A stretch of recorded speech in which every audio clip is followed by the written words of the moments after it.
नमस्कार, अपना प्रदेश उत्तर प्रदेश उत्तराखंड देख रहे हैं आप। मैं हूं आपके साथ पूजा मोहन पांडे। बुलेटिन की शुरुआत करते हुए सबसे पहले आपको बता देते हैं कि यूपी में बीजेपी ने चुनाव प्रसार में पूरी ताकत इस समय झोंक दी है। आज गाजियाबाद में सीएम योगी आदित्यनाथ ने डोर टू डोर कैंपेन किया। सीएम योगी ने घर घर जाकर प्रचार प्रसार किया है। मुख्यमंत्री ने गाजियाबाद के साहिबाबाद विधानसभा से कृष्ण इंजीनियरिंग कॉलेज मोहन नगर में घर घर संपर्क अभियान में हिस्सा लिया।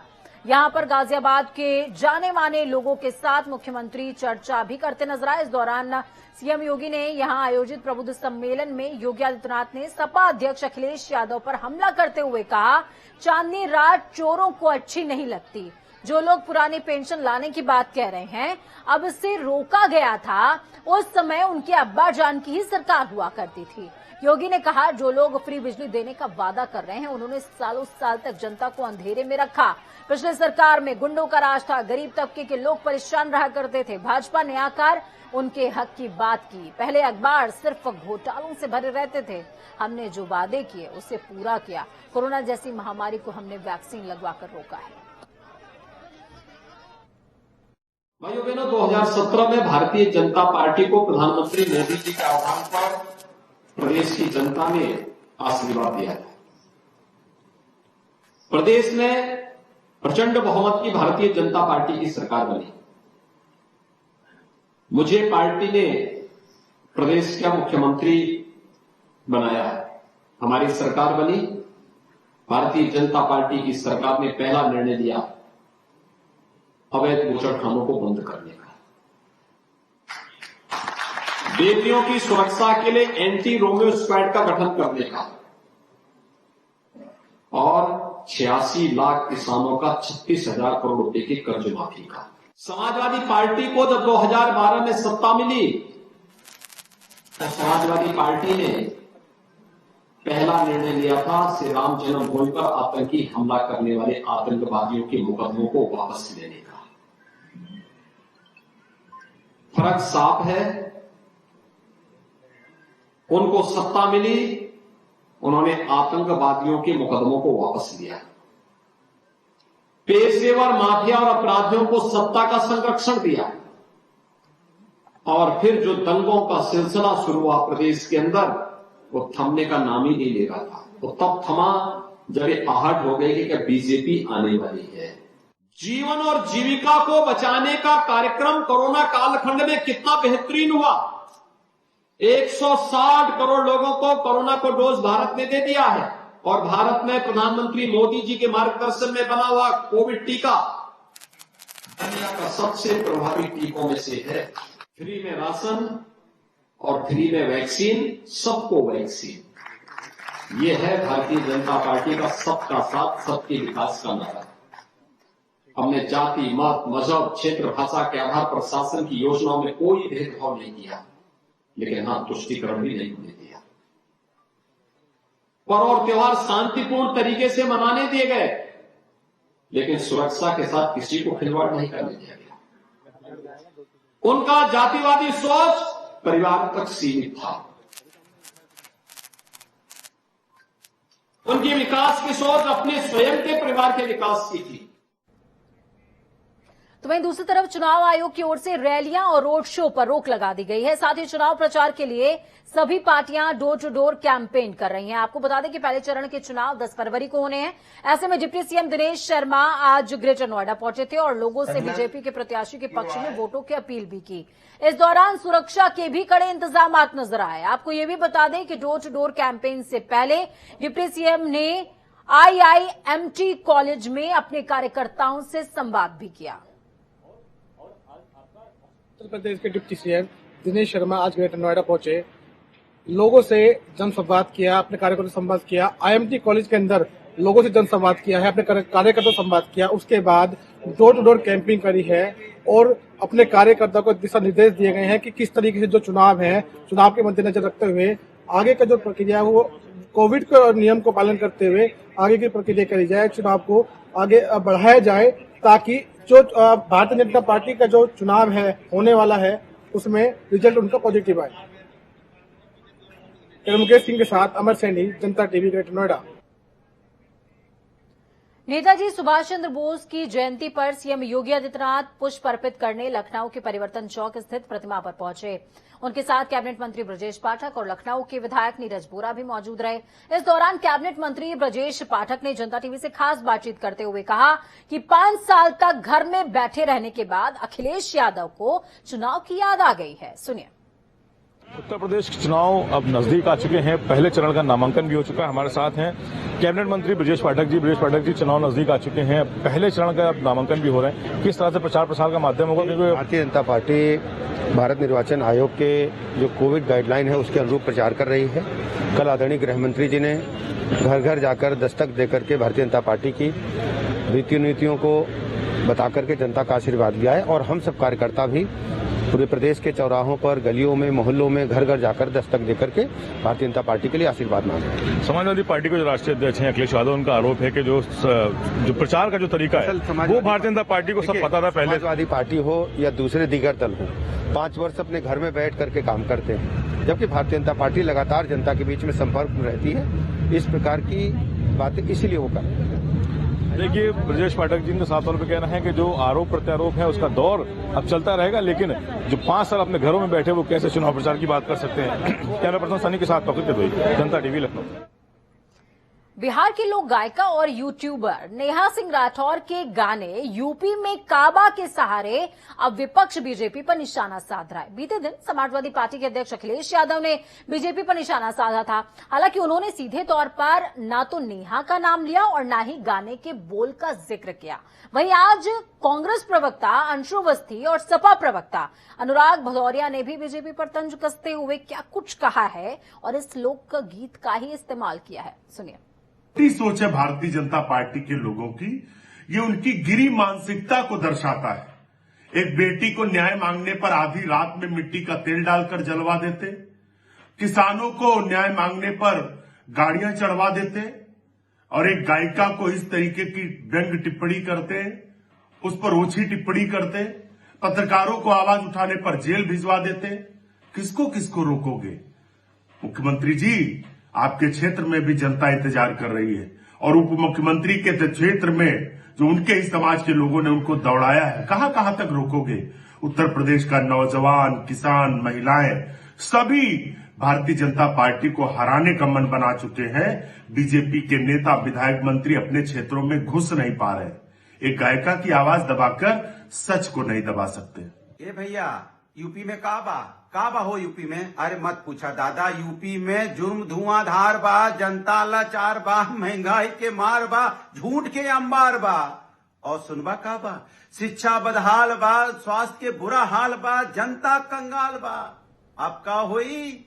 जनता के पुकार बा, अखिलेश के प्रहार बा और भाजपा के हार बा। यही तो बा यूपी में अब की। तो यूपी में काबा गाने के बोल इस समय सबकी जुबान पर है। अब जनता के दिल में काबा ई तो चुनाव बताई। खबरों में आगे बढ़ते हैं। उत्तर प्रदेश में विधानसभा चुनाव से आने पहले चुनाव आयोग ने 3 जिलों के डीएम और 2 जिलों के एसपी को हटा दिया है। आयोग को इसके बारे में शिकायत मिली थी। आयोग ने कानपुर, बरेली और फिरोजाबाद के डीएम को हटा दिया। फिरोजाबाद और कौशाम्बी के एसपी को भी हटा दिया गया है। आपको ये बता दें कि विपक्षी पार्टियों ने इन अधिकारियों के पंचायत चुनाव के दौरान भी शिकायत की थी। ये चुनाव से पहले आयोग की बड़ी कार्रवाई मानी जा रही है। सूर्यपाल गंगवार को फिरोजाबाद का नया डीएम बनाया गया। आशीष तिवारी को फिरोजाबाद का एसपी बना दिया गया है। तो समाजवादी पार्टी ने चुनाव आयोग को एक और लेटर लिखा है। टीवी चैनलों पर दिखाए जा रहे ओपिनियन पोल से ऐतराज है। इस बार आपत्ति ओपिनियन पोल से रोक लगाने की मांग है। दरअसल इन दिनों टीवी चैनल्स पर यूपी चुनावों को लेकर लगातार सर्वे चलाए जा रहे हैं, जिसमें भाजपा को प्रदेश में पूर्ण बहुमत की सरकार बनाते हुए दिखाया जा रहा है। हालांकि सर्वे में सपा की स्थिति भी लगातार मजबूत हुई है और ये नजर भी आ रहा है। वहीं आज सपा पार्टी के प्रदेश अध्यक्ष नरेश उत्तम पटेल ने ओपिनियन पोल पर रोक लगाने की मांग करते हुए आयोग को ये लेटर लिखा है। दूसरी तरफ राजधानी लखनऊ में भीम आर्मी चीफ चंद्रशेखर रावण ने प्रेस कॉन्फ्रेंस करी। इस दौरान चंद्रशेखर रावण ने गठबंधन को लेकर कहा कि अब बड़े लोगों के साथ गठबंधन नहीं होगा, अब नदियां बनकर खुद बड़ा होना है। इसके साथ ही कहा कि हमारी पार्टी अखिलेश यादव के खिलाफ प्रत्याशी नहीं उतारेगी। हमारी पार्टी अखिलेश यादव का सम्मान करती है। मैं गोरखपुर सीट से चुनाव लड़ने के लिए तैयार हूं और मैं लिखकर दे रहा हूं कि इस बार चुनाव में हमारी पार्टी की जीत होगी। पेपर लीक को लेकर चंद्रशेखर रावण का कहना है कि हमारी सरकार बनेगी तो पेपर की व्यवस्था एक जिले से दूसरे जिले तक होगी। विपक्ष पर निशाना साधते हुए कहा कि पिछली सरकारों ने सिर्फ जनता को ठगा है, हम अब परिवर्तन की राजनीति लाएंगे। अमिताभ ठाकुर साहब की तरह मुझे गिरफ्तार करेंगे तो मैं जेल से छुड़ाऊंगा। मेरे जेल के अनुभव बहुत अच्छे हैं, मैंने बहुत सीखा है। और अगर मुख्यमंत्री ये तानाशाही करने का काम करेंगे, मैं जाऊंगा गोरखपुर तो मैं जेल से चुनाव लड़ूंगा। क्योंकि जब मैंने एक बार जेल से समर्थन किया था तो समाजवादी पार्टी और एलडी गठबंधन का एक प्रत्याशी कैराना से लोकसभा का उपचुनाव जीता। मैं समझता हूं हमने काम किया है। अभी तक हमें अवसर नहीं मिला था चुनाव लड़ने का। जब हम चुनाव लड़े, पहला चुनाव बुलंदशहर उपचुनाव, तो हम तीसरे नंबर की पार्टी थे। समाजवादी और एलडी गठबंधन 5वें नंबर पे था, कांग्रेस 4थे नंबर पे थी। बस इसलिए नकारा जा रहा है क्योंकि उनको पता है कि अगर ये व्यक्ति खड़ा होगा तो आप जो आज लुभावने वादे कर रहे हैं कल इनको पूरा नहीं करेंगे और ये जनता के बीच रहेगा, आपकी तरह जो है महलों में नहीं छिपेगा, तो फिर ये आपसे जवाब मांगेगा और जवाब वो देना नहीं चाहता। तो उत्तराखंड विधानसभा चुनावों के लिए बीजेपी ने अपने प्रचार अभियान को तेज कर दिया है। देवभूमि में भी इसका असर नजर आने लगा है। प्रत्याशियों की पहली सूची घोषित होने के बाद अब बीजेपी का पूरा फोकस चुनाव प्रचार पर नजर आता है। बीजेपी प्रदेश अध्यक्ष मदन कौशिक, मुख्यमंत्री पुष्कर सिंह धामी और तमाम लोग इस दौरान मौजूद रहे। एलईडी युक्त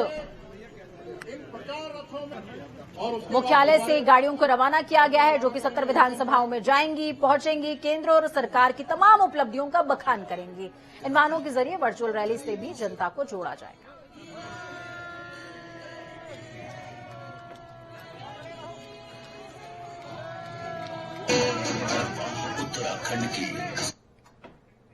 वहीं भारतीय जनता पार्टी की नीतियों से त्रस्त कई भाजपा कार्यकर्ताओं ने भाजपा छोड़कर कांग्रेस की सदस्यता ले ली।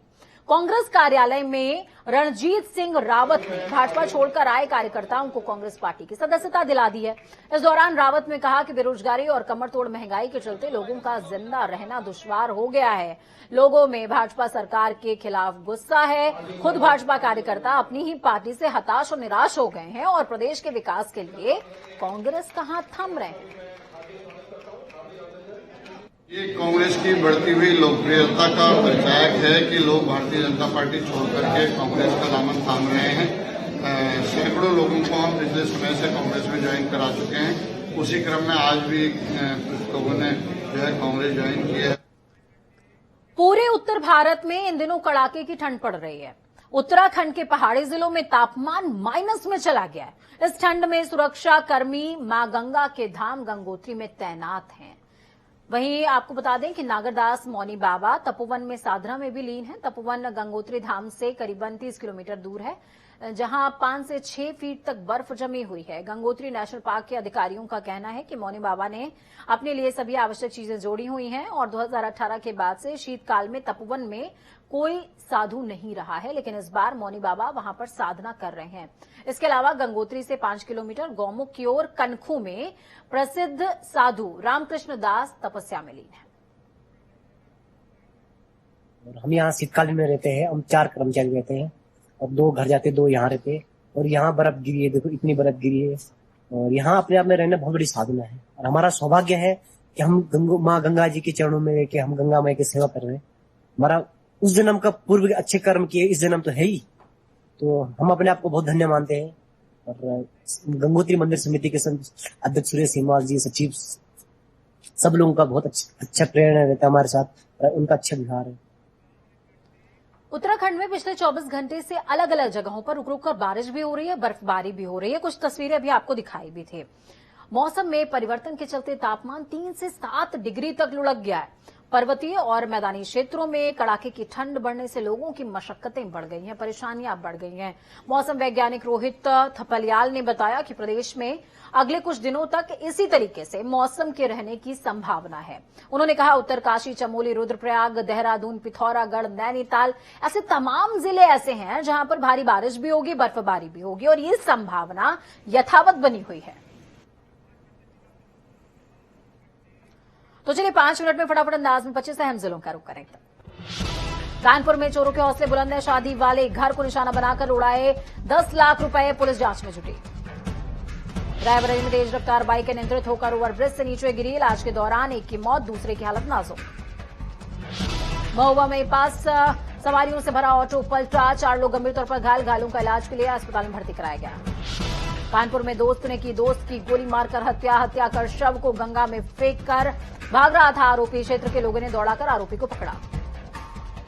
अलीगढ़ में चोरों के हौसले बुलंद, 8 दुकानों में हजारों के माल पर चोरों ने किया हाथ साफ, पुलिस जांच में जुटी। मिर्जापुर में पुलिस चौकी में युवक का रिवॉल्वर लहराते वीडियो वायरल, पुलिस युवक की तलाश में जुटी। लखीमपुर खीरी में मोबाइल चोरी के आरोप में पुलिस ने थाने ले जाकर युवक की करी पिटाई, परिजनों का आरोप इलाज के दौरान युवक की हुई है मौत।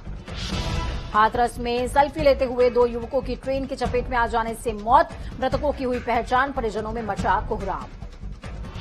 कुशीनगर में संदिग्ध परिस्थितियों में मिला 50 साल के अधेड़ का शव, हत्या की जताई जा रही आशंका, पुलिस जांच में जुटी। जालौन में पुलिस ने 3 शराब तस्करों को किया गिरफ्तार, शराब तस्करों से 19 पेटी अवैध शराब और 2 कार भी बरामद। हरदोई में भाजपा प्रत्याशियों पर आचार संहिता के उल्लंघन पर एफआईआर, बिना अनुमति 50 से 60 समर्थकों के साथ निकाला था स्वागत जुलूस। पीलीभीत में बीजेपी से बाबूराम का टिकट होने के विरोध में प्रदर्शन, ग्रामीणों ने टिकट बदलवाने की करी है मांग। बुलंदशहर में छात्र वाहन चोर गिरोह के 2 सदस्यों को किया गया गिरफ्तार, आरोपियों की निशानदेही पर चोरी की 10 बाइकें बरामद। अमेठी में लेट पहुंचे टीईटी परीक्षार्थियों को नहीं मिली एंट्री, परीक्षार्थियों ने प्रशासन के ऊपर लगाए आरोप, समय पर पहुंचे फिर भी नहीं दी गई एंट्री। चित्रकूट में प्रिंसिपल की तानाशाही, रवैये से टीईटी परीक्षार्थियों का फूटा गुस्सा, प्रिंसिपल पर सेंटर में जानबूझकर प्रवेश नहीं देने का आरोप। जालौन में बीजेपी पार्टी के मौजूदा विधायक का उनकी विधानसभा में प्रवेश वर्जित, सोशल मीडिया पर आक्रोशित जनता ने जारी किए पोस्टर। बलिया में सब रजिस्ट्रार और लेखक में घमासान, रजिस्ट्रार के ऊपर भ्रष्टाचार का आरोप लगाते हुए जमकर किया प्रदर्शन। बांदा में चुनाव को लेकर एसपी ने भारी पुलिस बल के साथ किया पैदल मार्च, मतदाताओं से निडर होकर मतदान करने की करी गई अपील। मुजफ्फरनगर में 80 साल की बुजुर्ग दलित महिला के साथ दुष्कर्म, पीड़ित महिला ने गांव के ही युवक पर लगाए गंभीर आरोप। गोंडा मनकापुर मार्ग पर हुआ भीषण सड़क हादसा, कार और ट्रैक्टर ट्रॉली में भिड़ंत, 6 लोगों को गंभीर चोटें लगी। हरिद्वार में कई लोगों की सुरक्षा में लगे सरकारी गनर वापस ले सकती है पुलिस, 22 श्रेणी की सुरक्षा प्राप्त लोगों की सुरक्षा में बदलाव किए जाएंगे। सरोवर नगरी नैनीताल के ऊंचाई वाले क्षेत्रों में मौसम का 7वां हिमपात, खिल उठे पर्यटकों के चेहरे। पर्यटन नगरी मसूरी में सीजन का 3री बर्फबारी, पर्यटकों के आने की संभावना बढ़ी, व्यापारियों में खुशी की लहर। अलीगढ़ में थाने के दरवाजे पर चली सिपाही की बंदूक, 3 राहगीर जख्मी, आनंद फानंद में तीनों को अस्पताल ले जाया गया। फर्रुखाबाद में अज्ञात बालिका का नग्न अवस्था में मिला शव, सूचना पर एसपी सहित पुलिस अधिकारी मौके पर पहुंचे, तफ्तीश जारी। तो वक्त यहां पर छोटे से ब्रेक का, ब्रेक के उस पार खबरों का सफर लगातार जारी है। बने रहिए जनता टीवी के साथ, क्योंकि हमें आपकी ताकत। नमस्कार।